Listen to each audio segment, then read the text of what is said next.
Welcome to the Direct Insurance Podcast, Uncensored, where real talk meets real strategy for independent agents. Get ready for insights, expert tips, and some brutally honest advice to help you level up your business. Now, here are your hosts, Jason McClellan and Andy Daster, the Insurance Buddies. So, what's so great about HSAs? Let's talk about that. So, for those that have never sold one, all an HSA is a high-deductible health plan that doesn't cover hardly anything other than preventive and wellness until you hit the deductible. The deductible might be $5,000. Okay. So you might say, why in the world would anybody want to buy intentionally a plan that doesn't cover anything until you hit a deductible? Well, shockingly, a lot of people do, and here's why. Because as it stands today in America, the HSA, the health savings account, is one of the most tax-favored savings vehicles out there. Even for your high-income people that get phased out of so many of those kinds of savings programs, whether it's IRAs and the like, there is no income thresholds on an HSA. You can put away thousands of dollars every year that you can keep, and it can keep accumulating all the way until you're retired. You could end up with $100,000 in your HSA account, all on a tax-favored basis. And get this, unlike IRAs, there's no minimum distributions. Unlike IRAs, you don't have to take it out if you don't want to. And unlike IRAs, if you use it for health care, it's still tax-favored. So a lot of people really love the idea that an HSA is so tax-favorable. Accountants love it because there's just nothing else out there that is so tax-favored as is the HSA. So that's the money that you would use for the small stuff. Now, HSAs, too, correct me if I'm wrong, you can use, though, and this may be way down the road, but you can use those for, long-term care? Absolutely. I think premiums? Absolutely, yes. And expenses. Can you use them for Medicare supplements or it's maybe a not? little gray when it comes to long-term care. med sup premiums.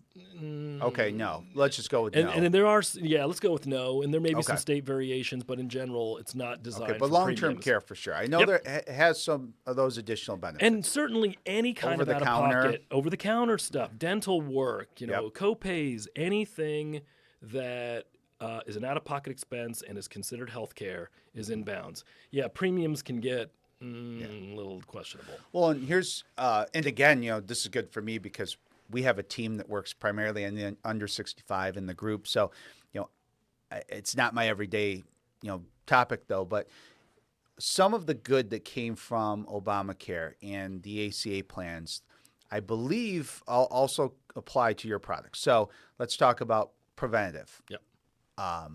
Let's talk about pre-existing. Sorry, that was a big one. Oh, so we'll hit both of those. A great point. So I totally agree that one of the things I love about this product is it takes all the good stuff that was created from the Affordable Care Act and keeps it. Okay. So what does that include? That includes preventive and wellness covered at 100%. In the old days, if you remember, prior to the Affordable Care Act, even with preventive, you had to hit your deductible. So some people didn't go get preventive services because they didn't want to hit a $500,000, $2,000 deductible, so they would pass it up. The Affordable Care Act really addressed that. Sure. Pre-existing conditions are covered with no limitations and no waiting periods. Perfect. Because the Affordable Care Act says that they need to. Okay. There are unlimited benefits. Back in the old days, most plans had caps on them. Right. The Affordable Care Act said, no, there can't be caps anymore. This has unlimited benefits. So yes, that's why it's ACA compliant. It's because it met those requirements. Now, just to be clear, it's ACA compliant. It's not subsidy eligible. Right. It is not on the exchange. So low-income people that want subsidies, they can't have this. Right. So that's where we've identified this market, who it works for. Maternity. So that came in with absolutely. ACA. It's included as well. What about mental illness? Mental illness is in there. Okay. So all the good stuff, like you said, the good stuff is in there. But it's just a more affordable platform. Let's talk about price because I'm hemming and hawing a little bit because you said it's more affordable. So depending on the age. So who's the right? It does depend on the age. So if you're talking about a 28-year-old single person, and unless they hit the lottery. This is kind of expensive, Okay. major medical. I would probably, while I don't want to create a one-size-fit-all type of recommendation here, those people are going to look for something more affordable. I'll give you an example of my son. Okay. So my son is 21 years old. He's healthy. Something like this would cost $500-$600 a month. Okay, he doesn't need $500 or $600 a month in premiums. He can't afford it. So I have him on a plan where he pays a couple $100s a month in that affordable bucket. This is not a one-size-fit-all either because it's pricey Right. because of how comprehensive it is and because of that network. Okay. So That's fair. is it going to be more or less than an ACA plan? In some cases, less. In some cases, more. Again, go back to a 28-year-old. It might be a little more. To that 55-year-old, man, it'll smoke an ACA plan. And there's where you go with it. It may not be a one size fits all. It Nope. is just a solution that should be in your kit. So for You're going to encounter people that it's a perfect product. and for. let me tell you who those people are. So that way agents are thinking about, oh, well, this is this client. Andy and Jason told me that this is the perfect client for this. So it's certainly not poor people, and it's certainly not chronically ill people. Okay. If we can just agree, low income, chronic condition, the Affordable Care Act was literally created for that purpose. Right. Okay, so let's put those people over here. All right. Then you've got everybody else in the individual market. They're either in the affordable bucket, where we talked about some affordable options, or the comprehensive bucket. Okay. People who, and here's what to be thinking about or looking for, people who say, I need the broadest network. Okay. That's the first thing you should go, a broad network.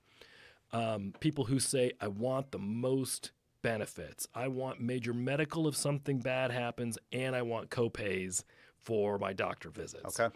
I want my preventive covered. When they try to draw you a picture of the kind of health insurance plan that most Americans would think of if you asked them to lay it out what it would look like, this is what they would lay out. Right. If they can afford the premium, this is what they're going to want, hands down, and there's no argument. Excellent. So let's compare and contrast for just a second. Well, if the pricing's not that different from an ACA, why not just sell them an ACA? Great question. I was going to ask you Yep. that. So there's a couple of reasons. But I would say by far and away the biggest reason is that ACA plans in general are narrow network HMOs. Now, for some people, especially who are getting an ACA plan and the government's paying for it, you're going to take a narrow network HMO and you're going to like it, and that's just tough. But for Americans who are paying for it themselves, they don't like being told, well, you can only go to see this small set of doctors. They want choice. The other thing about HMOs is, of course, they have managed care built into them, right? So things like prior authorizations, things like limits, things like limits on how much they can access certain things. Sure. So again, for people who say, I don't want to have to ask my insurance company permission Right. to go do this or see a specialist or get a referral. I don't want any of that. And I'm willing to pay to have that control myself. So really ease Those of kind of use, people. Yes. greater access, and in some cases, lower premiums. And you hit it. That's Not it. everyone, but in many cases. Yep. Okay. That's it. Those are great. So the application process, Yep. obviously the platform, Yep. we've talked about that. So that's going to be a tremendous help. So Yep. the agent goes into the platform, everything's done right there. Yep. Okay. And there are health questions. Let's just be clear. So one of the things that Which I would say is a good thing when we're talking about premiums, Yeah. when we're talking about longevity. you're going to have the more product? stability, and we have Absolutely. seen that stability over and over and over again compared to the Affordable Care Act. That double-digit rate increases have happened almost every year, and I bet you will happen Happening again. Yeah. We know it's on the horizon. This has been stable. I'm not saying it's not taking rate increases. It takes one every year, but Sure. they're small, they're minor, they're 3%, 5%, because the book of business is people who have the money to pay for comprehensive coverage and people who can get through underwriting. Now, don't misunderstand, because people will say, well, does that mean if I get cancer or if I have a heart attack, I'm not covered? All pre-existing conditions are covered. Yep. Okay, No so they waiting get through periods. underwriting. They're There's in. no post-claims underwriting, There's anything no post-claim like that. underwriting. So that's perfect. So you go through the application online, simple, some health questions, and then you've got all those additional benefits or plans you can choose from. Yep. right? So people want to add accident because it makes sense. Cancer, Yep. Dental vision. It's all right there. All part of the platform, super simple. Now, you might say, well, your agent might say, well, I kind of like this insurance company's dental plan, and I like this insurance company's accident plan. Hey, guys, do whatever you want. Right. But I'm just telling you. And they can do that. Yeah, sure. They Do whatever just you want. have to go to a different, and there are agents place that to do the application. That's fine. Yeah. Some, agents, they like this plan or that plan. And But you have a great portfolio of products. It's I've a seen great portfolio, very affordable, great comp, and the advantage of the simplicity of it all. Yeah. Here's the other thing that you're going to like. Get this. We don't advertise this a lot, but we probably should. And that is concierge customer service. Okay. So here's what happens. You have a problem with your health plan? Yeah. We have customer service that can help you. Really? Same problem, A same live client. person picks a up live the phone. person. In America? In America. Okay. Yep. You have a problem You're onto something here. with your dental plan.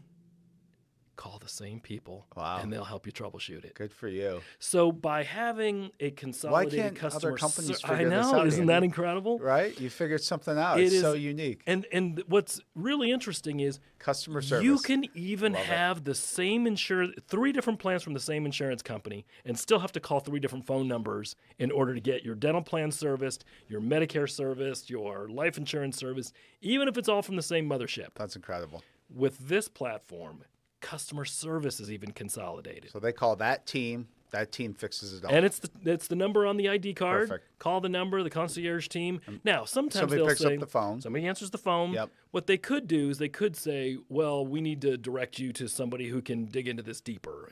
I'm not Right. saying that they can solve everything. Sure. But the vast majority is either they can solve it Yeah. or they'll investigate it and come back to the client and say, hey, we looked into this and it turns out this is what happened. No, that's amazing. Yeah. That's cool. So you might say, Simple thing, but it's a big change from what we're used to. and you know what? With people paying $1,000, $1,500 a month, maybe I should have a little higher expectation Sure. of the kind of service I'm going to get. Absolutely. Yeah.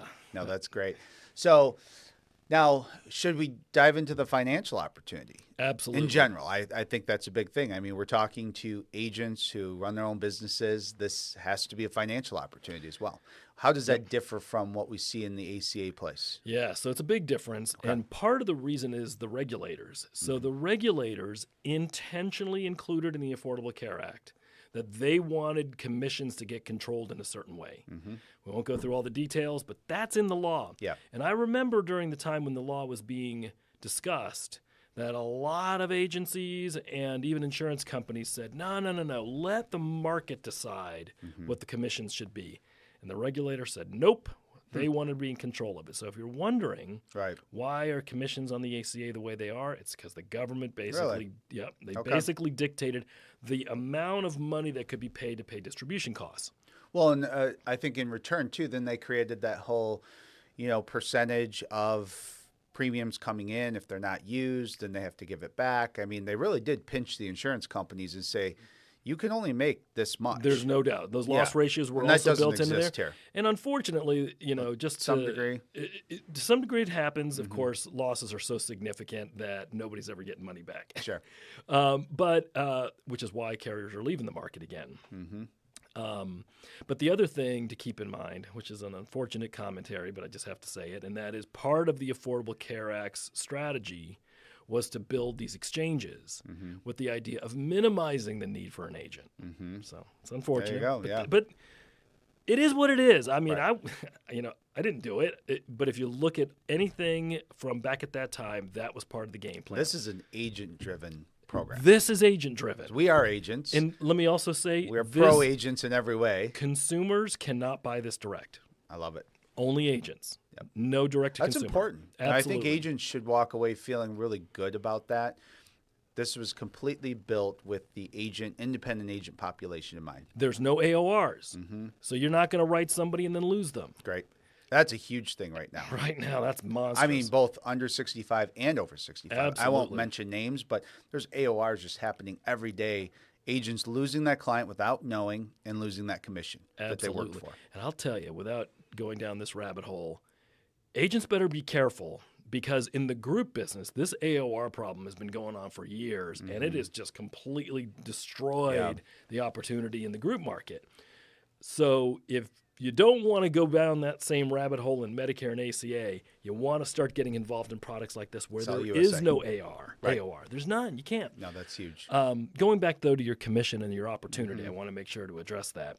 Although the AOR is part of it. The beauty of it is you don't lose it. You're not going to take all this time, do all this work, and have somebody steal it from you. And you're also not going to compete with direct-to-consumer because there is none. Right.